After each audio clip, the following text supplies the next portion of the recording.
Continue સિરીઝમાં part 7માં જે આપણું પેપરનું સોલ્યુશન કરી રહ્યા છે, ગુજરાત સરકાર દ્વારા સ્ટાફ નર્સની લીધેલી પરીક્ષાના પેપરનું સોલ્યુશન લઈ અને ફરી સેમ સિરીઝ બરાબર હજી 2 દિવસ લગી ચાલશે.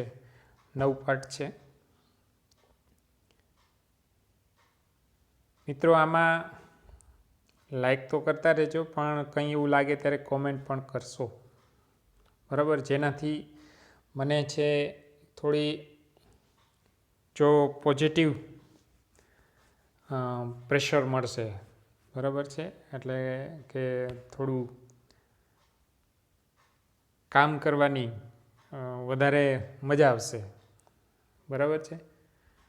આપણે કમ્બાઇન્ડલી એફર્ટ છે કે 700માં તમને તમારો એફર્ટ તમે ઘૂસો અને મારો એફર્ટ થોડાકને અંદર ધક્કો મારીને 700માં જવા દઉં, એ આપણો કમ્બાઇન એફર્ટ છે. તો આની અંદર જોશું premature separation of placenta is known as. આની અંદર આવશે પ્લેસેન્ટા પ્રીવિયા, એબ્રુશન પ્લેસેન્ટા,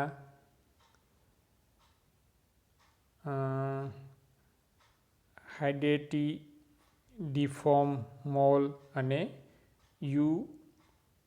IUGR. તો પ્લેસેન્ટા પ્રીવિયા એ કન્ડિશન છે જેની અંદર પ્લેસેન્ટા પાર્શિયલી ઓર ફૂલી જે યુટ્રસની નેક છે અહીંયા આવી જાય છે અને એ નોર્મલ ડિલિવરીમાં ઓબ્સ્ટ્રક્શન કરે છે બરાબર છે. એટલે આમાં પ્રીમેચ્યોર સેપરેશન નહીં આવે બરાબર. બીજું છે કે એબ્રુશન પ્લેસેન્ટા, તો કે એબ્રુશન પ્લેસેન્ટા એ છે કે ઇનર પાર્ટની અંદર, ઇનર વોલની અંદર છે યુટ્રસથી એ બર્થ પહેલાં છે અલગ થઈ જાય બરાબર. એટલે જે સેપરેશન છે આપણો આન્સર છે એ બી છે. પછી છે સીની અંદર જોઈએ તો હાઇડેટિડિફોર્મ મોલ એક ફ્લુઇડનું ભરેલી સેક છે જે યુટ્રસની અંદર બનતી હોય છે બરાબર છે. તો એ એમ્બ્રિયોની અંદર ખાસ જોવા મળતી હોય. અને ડીની અંદર છે ઇન્ટ્રા યુટ્રાઇન ગ્રોથ રિટાર્ડેશન, એટલે કે જે ગ્રોથ છે એ રિટાર્ડેશન થઈ જાય યુટ્રસની અંદર, એને આપણે IUGR કહેવામાં આવે છે. તો અહીંયા આપણે જો આન્સર છે એ બી છે.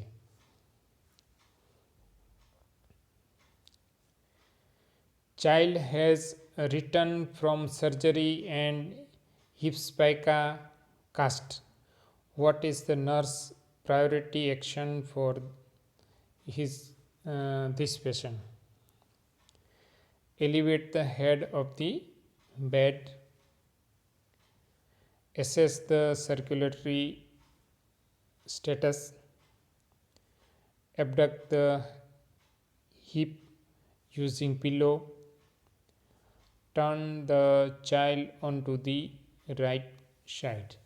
તો આમાં આપણે પેશન્ટ સર્જરીમાંથી આવે અને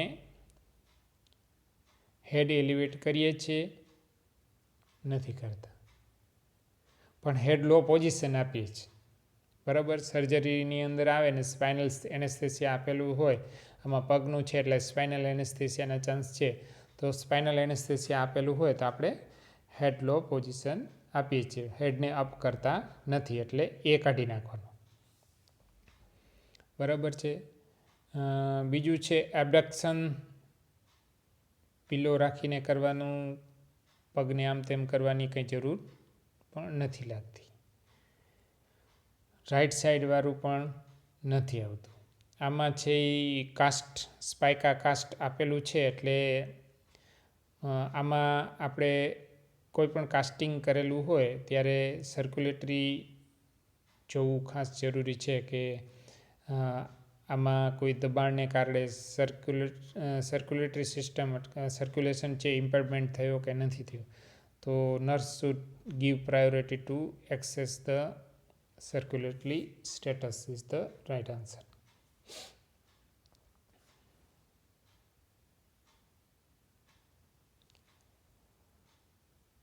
The action of oxytocin is ઓક્સિટોક્સિનની અસર શું છે? Stimulate the intestinal contraction, stop the uterine contraction, stop the intestinal contraction and stimulate the uterine contraction.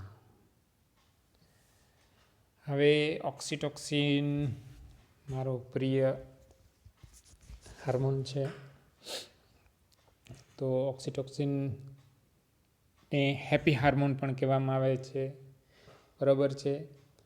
તો ઓક્સિટોક્સિન માટે છે આખો લેક્ચર ઇંગ્લિશમાં અને ગુજરાતીમાં બેમાં મૂકેલો છે. હેપી હાર્મોન્સ અને હેપી હાર્મોન્સ ગુજરાતીમાં, બરાબર છે.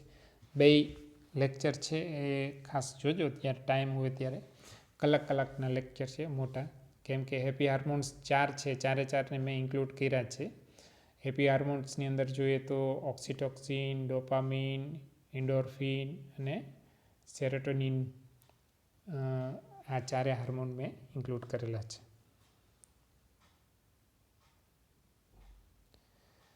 તો અહીંયા જે આન્સર છે એ ઓક્સિટોક્સિન છે. અત્યાર લગી આપણને ખબર છે કે ઓક્સિટોક્સિનની મેઇન 2 ઇફેક્ટ છે. એક તો યુટ્રસની અંદર કોન્ટ્રાક્શન લાવે ચાઇલ્ડ બર્થ વખતે, અને લેક્ટેશનમાં પણ સ્ટિમ્યુલેશન કરે, બરાબર છે. આ 2 મેઇન એની ફંક્શન છે, એટલે એને કારણે છે એ મિલ્ક પ્રોડક્શન પણ વધે, બરાબર. તો આપણો આન્સર છે એ ડી છે. Fertilisation tax place in, fertilisation ક્યાં આવે? યુટ્રાઇન ટ્યુબ, યુટરસ, ઓવેરીઝ અને નન ઓફ એબોવ. તો આપણે અત્યારે લગી ભણતા આવ્યા છીએ કે ફર્ટિલાઇઝેશન છે એ ફોલિયપિયન ટ્યુબની અંદર થાય, બરાબર છે. તો ફેલોપિયન ટ્યુબ અહીંયા આપેલી નથી, તો આપણે શું કરી શકીએ? નન ઓફ એબોવ, બરાબર. પણ આવું નથી કરવાનું. Uterine tube is otherwise called oviduct and otherwise called fallopian tube, બરાબર છે. જો આમાં અધરવાઇઝ નામ છે ને ખાસ યાદ રાખજો. હમણાં સ્ટાફ નર્સની પરીક્ષા જે RNCએ લીધેલી, એની અંદર એક ક્વેશ્ચન પૂછેલું હતું કે કોપ્લિક સ્પોટ્સ છે એ કયા ડિઝીઝના સાઇન સિમ્ટમ છે, ને નીચે 4 ડિઝીઝ આપેલા હતા. એક હતું રૂબેલા, બીજું હતું રૂબિયોલા, અને ત્રીજું હતું મમ્સ, અને ચોથું ડિપ્થેરિયા કે એવું સમથિંગ હતું, બરાબર છે. હવે આપણે માઇન્ડની અંદર એક જ વસ્તુ ઘૂસેલી હોય કે કોપ્લિક સ્પોટ એટલે મિઝલ્સ હતું જ નહીં, બરાબર છે. એટલે આપણે ગોટે ચડી જાય.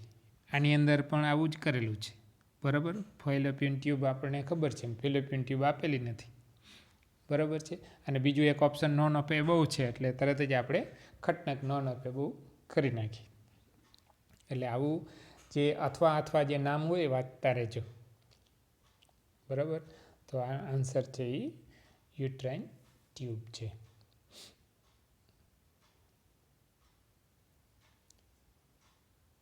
અલ્વિયોલાઈ આર ફાઉન્ડ ઇન, અલ્વિયોલાઈને બીજી આપણે કહીએ તો એર સેક કહેવામાં આવે છે, બરાબર. આગળ પણ એક એમ્ફાઇસેમામાં અલ્વિયોલાઈ આવે છે.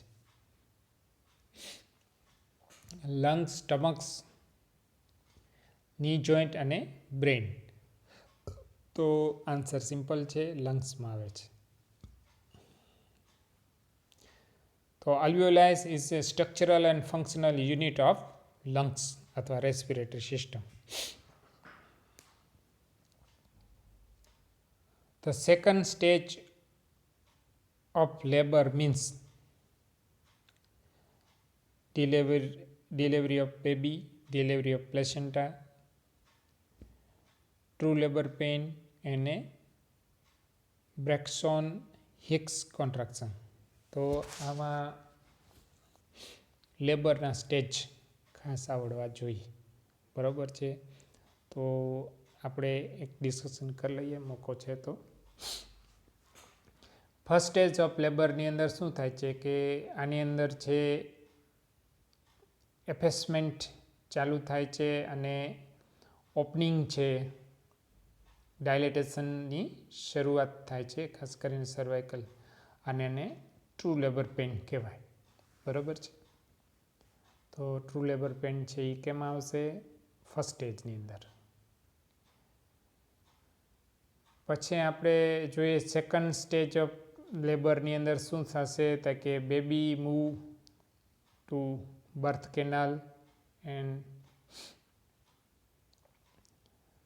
બરાબર, બર્થ કેનાલની અંદર બેબી મૂવ થશે. અને થર્ડ સ્ટેજની અંદર શું થશે? બેબી મૂવ થશે એટલે બેબી ડિલિવર થશે.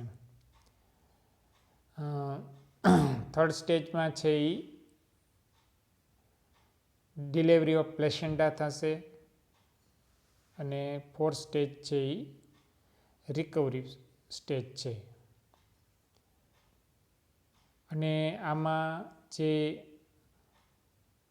બ્રાસ્ટોન હિક કોન્ટ્રાક્શન છે એ નોર્મલી છે એ 6 વીકથી, જેસ્ટેશનના 6 વીકથી ચાલુ થાય અને યુઝ્યુઅલી ત્યારે ફેલ્ટ ન થતા હોય, પણ સેકન્ડ થર્ડ ટ્રાઇમેસ્ટરમાં છે એ જોવા મળતા હોય. અને આ કોન્ટ્રાક્શન બેબીને લેબર તરીકેમાં પ્રિપેર કરતું હોય છે.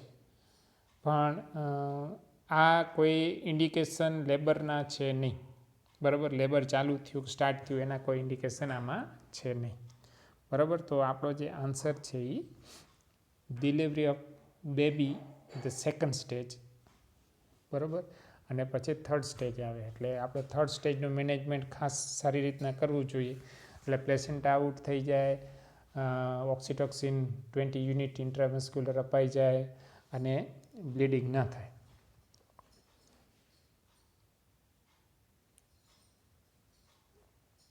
Umbilical cord has 2 arteries and 1 vein, 2 arteries and 2 vein, 1 arteries 1 vein અને 1 artery and 2 vein, બરાબર. તો 3 હોય છે તો પાકું છે. પહેલી વસ્તુ 1, 2 ને 3, બરાબર. આંબેલિકલમાં 3 વેસલ હોય છે, બરાબર છે, એ યાદ રાખી લેવાની. હવે આર્ટરી 2 હોય છે ને વેન 1 હોય છે, બરાબર. તો અહીંયા જે આન્સર છે એ છે. Following is the example of primary preventive measures: cardiac rehabilitation, annual physical examination, monthly breast self-examination, અને ડી છે avoid the over exposure to sun. તો પ્રાઇમરી પ્રિવેન્શનની અંદર આપણે જોઈએ તો એક નક્કી કરેલા નિયમો હોય અને એને પાળવા જોઈએ. એનો કંટ્રોલ, ખાસ કરીને જે અમુક હેઝાર્ડસ પ્રોસેસ એમાં આપણે પાળવા જોઈએ. એવી રીતનો જ અહીંયા છે. આપણે જોઈએ બીજું એક એક્ઝામ્પલ જોઈએ તો જે આપણે સીટ બેલ્ટ, હેલ્મેટ આ બધા પહેરવા જોઈએ. એ બધા કેમ આવે? પ્રાઇમરી પ્રિવેન્શનની અંદર આવે છે. એટલે કે સેફ હેબિટની અંદર લઈ જાય છે. બીજું છે એક્સરસાઇઝ કરવું, ઇટિંગની અંદર ગુડ હેબિટ રાખવી અને સ્મોકિંગ ના કરવું. આ બધા પ્રિવેન્ટિવ મેજર્સની અંદર આવે છે. તો આની અંદર આપણે જોઈએ તો આવું એક જો વેલ ઓરિએન્ટેડ જે છે એ બી છે. Monthly breast self examination. બરાબર, આ છે એ પ્રાઇમરી પ્રિવેન્શનનું મેજર છે. રિહેબિલિટેશન ન આવે કેમ કે એ પ્રાઇમરી પ્રિવેન્શન નથી.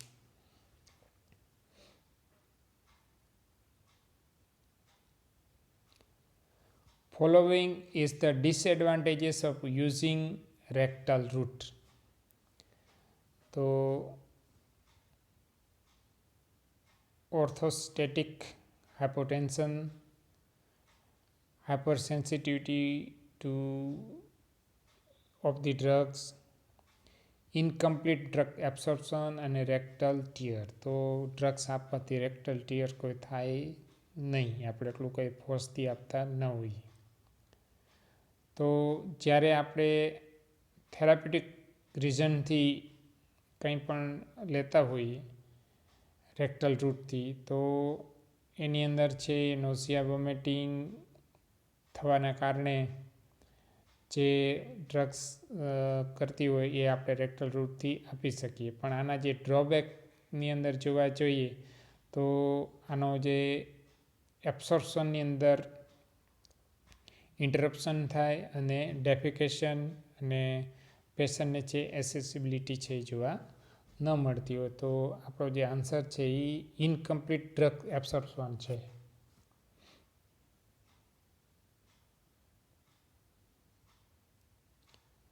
પછી ધ નર્સ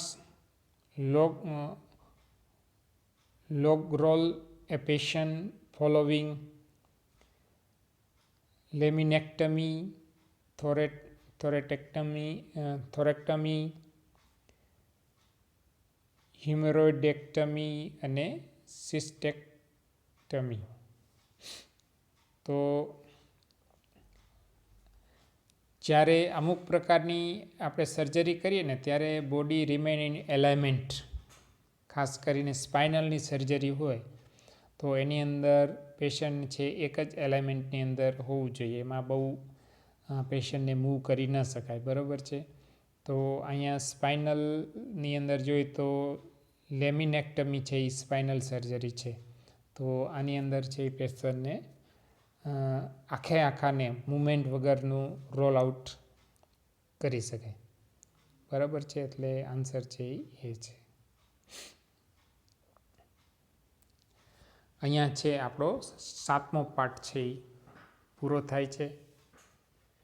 ફરી નેક્સ્ટ દિવસે છે એ 8મો પાર્ટ લઈને મળશું, એટલે કે પાર્ટ 8 છે એ. બરાબર છે. ત્યાં લગી આપણે રજા લઈ છે. મિત્રો, ખાસ કંઈ પણ તમને એવું લાગતું હોય, કોઈ ક્વેશ્ચનમાં ક્વેરીઝ હોય તો પ્લીઝ કોમેન્ટ કરશો કોમેન્ટ બોક્સમાં, જેનાથી મને ખ્યાલ પડે કે એવું સમજતા જ નહીં કે હું પરફેક્ટ છું ને હું 100% સાચો છું. બરાબર. હા, મારી સૂઝબૂઝ પ્રમાણે હું કોશિશ બધી કરું પણ હું પરફેક્ટ નથી. બરાબર છે. અને હું તમારા બધેની સલાહ સૂચન સહર્ષ સ્વીકારીશ. મને જરા પણ એવું નહીં લાગે કે સાહેબ તમે આવું કેમ કર્યું, તો મારી ભૂલ હશે, હું સ્વીકાર લઈશ. એટલે do not hesitate to interact with me. મારા ફોન નંબર 9426143385 ઉપર વોટ્સઅપ કરી શકો છો. કંઈ પણ તમારે એવી ક્વેરી હોય ને કોમેન્ટ કરવાની ઘણા વખત એવું થાય કે આવું કોમેન્ટમાં નથી કરવું, તો યુ કેન ડાયરેક્ટલી વોટ્સઅપ મી અને હું મારા અનુકૂળ સમયે તમને આન્સર આપીશ. પણ 24 કલાકમાં જ આન્સર તમને મળી જશે, કેમ કે મારો ફોન છે એ કોઈ પણ જાતનું નોટિફિકેશન આપતું નથી. એટલે તમે વોટ્સઅપ કર્યું અને હું બિઝી હોઉં તો હું જ્યારે ફ્રી થાઉં ત્યારે જો. બરાબર છે. એટલે you can directly WhatsApp me without any hesitation. જે લોકો મને જાણે છે, અમુક લોકો મારા વિદ્યાર્થીઓ છે, એ લોકો તો નો ડાઉટ ગમે ત્યારે ફોન કરીને પૂછી લે છે, પણ જે નવા છે એના માટે આ કહું છું. બરાબર છે. ચલો ત્યાં લગી આપણે નેક્સ્ટ પાર્ટ 8મા પાર્ટમાં મળશું. ત્યાં લગી રજા લઈએ. જય હિન્દ.